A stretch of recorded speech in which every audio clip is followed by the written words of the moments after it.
আসসালামু আলাইকুম ভিউয়ার্স। একটা ছাদের পাইপলাইন করা হলো, দেখেন। কোনো ভুল হলে বলবেন এবং দেখেন কাজটা কিভাবে করছি। ছোটটা ছাদের সাইডে পাইপ কানেকশন দেওয়া আছে দেয়ালে, এবং ফ্যানের জন্য প্রত্যেকটায় ফ্যান হুক দেওয়া আছে।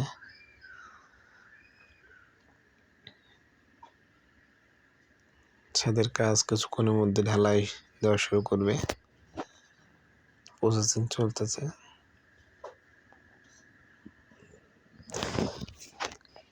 এই যে আমাদের ওস্তাদ রাজমিস্ত্রি।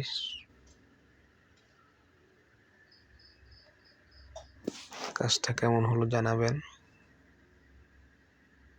এটা সুখদারা বাস স্ট্যান্ডের পাশেই একতলা একটা বিল্ডিং এর ছাদের কাজ চলতেছিল।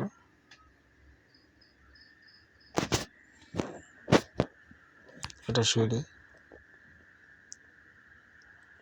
এখানে গাছ পাইপ আছে, দেখেন। রোডের কাজগুলো অনেক সুন্দর করা হয়েছে, এখানে খুব সুন্দর করে করা হয়েছে। দেখেন পাইপগুলো কত সুন্দর করে সোজাভাবে বসানো হয়েছে।